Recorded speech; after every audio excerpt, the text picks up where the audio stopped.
हमें लेकर आए हैं तपोवन में हनुमान जी के मंदिर पे, जो मनोकामना मंदिर है। हेलो दोस्तों, आज हम अपने दोस्तों के साथ में, ये ब्रिजेश कुमार जी और अरविंद जी और ये सुधाकर जी, और साथ में अपने बच्चों के साथ में, और ये हमारे गाइड हैं। क्या नाम है आपका? प्रशांत गोस्वामी। और आप लेकर आए हैं तपोवन में हनुमान जी के मंदिर पे, जो मनोकामना मंदिर है, और इसके बारे में ये हमें पहले बताएंगे। उसके बाद फिर हम लोग दर्शन करने उनके पास जाएंगे।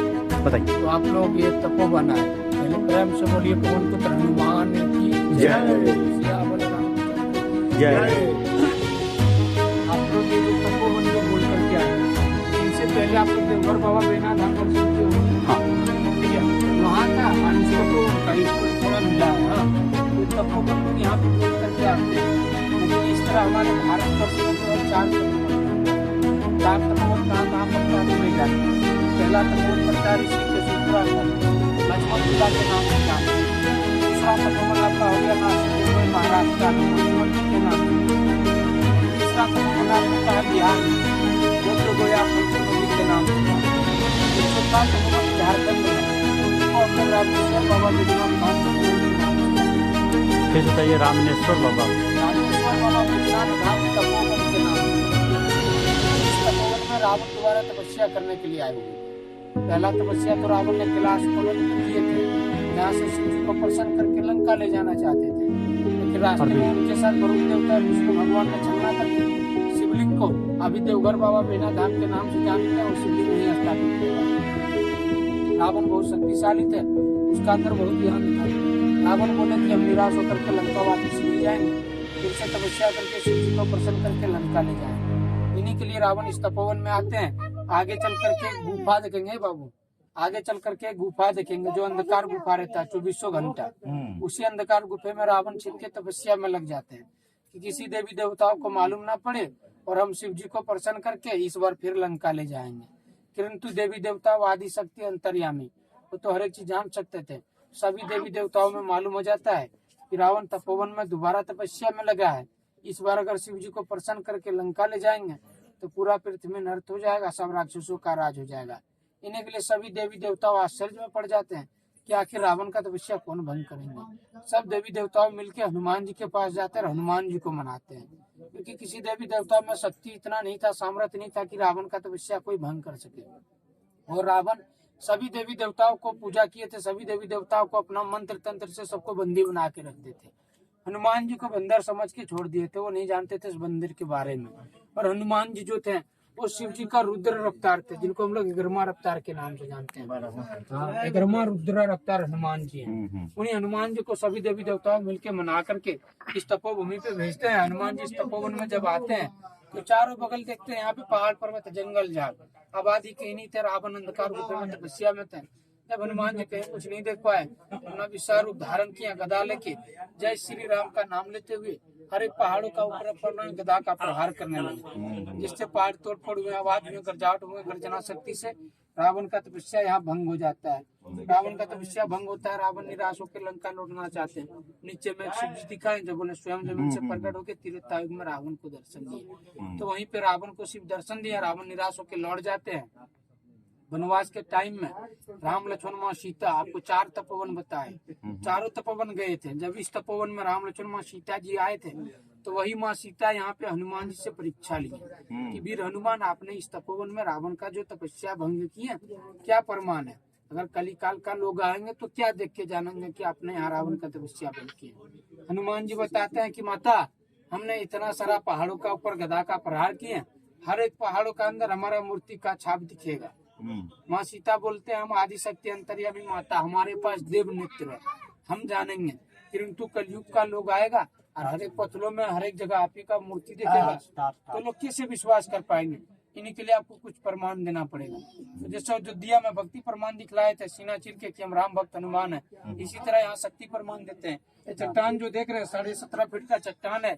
इसी चट्टान का ऊपर कनिष्ठ उंगली से जय श्री राम का नाम लेकर के चट्टान पे 11 बार सीधा लकीर खींचते हैं। चट्टान इस तरह चिपके थे, 11 बार लकीर खींचने के बाद चट्टान देवी शक्ति से फट करके 2 भागों में इस तरह बढ़ गए और दोनों भागों के अंदर हनुमान जी का आकृति मूर्ति का छाप निकल जाते हैं, जो कि अभी भी देखने को दर्शन मिलेगा। माँ सीता वही मूर्ति को देख करके खुश होकर हनुमान जी को यहाँ पर दान दिए थे कि जब भक्तराज हनुमान चारों जुग प्रताप तुम्हारा है, प्रसिद्ध जगत उजियारा। इस दुर्गम रास्ते से जो कोई भी भक्तजन आपके दरबार में कष्ट करके आएंगे, सच्चे दिल से जो कोई लोग मानस मनोकामना करेंगे, उनका मनोकामना पूर्ण होगा। इन्हीं के लिए इनको मनोकामना मंदिर के नाम से जानते हैं और माना जाता है यहाँ पे लाखों करोड़ों आदमी का कामना पूर्ण हुआ है।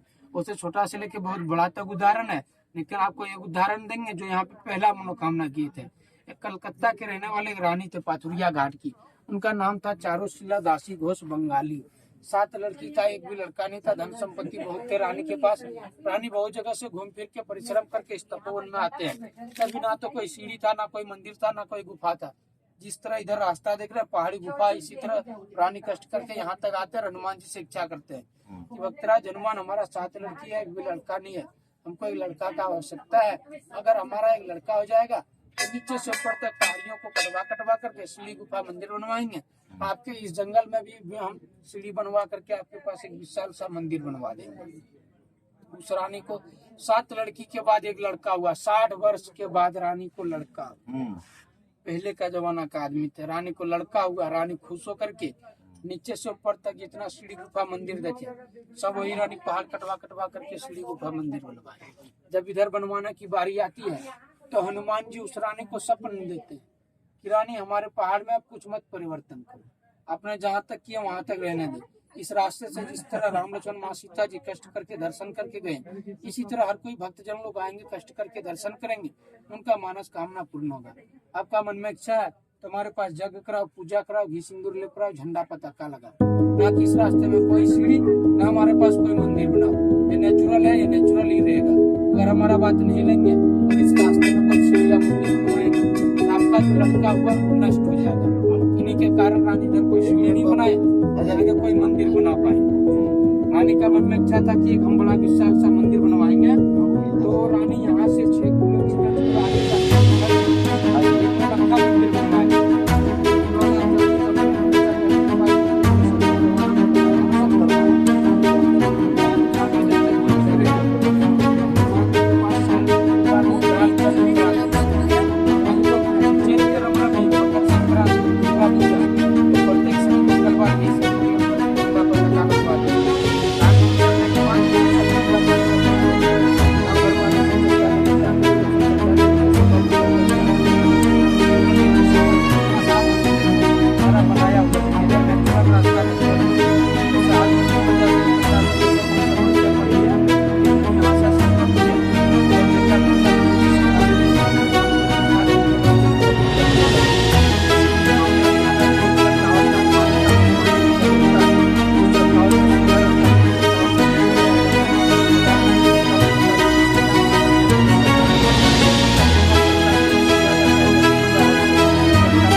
की जय।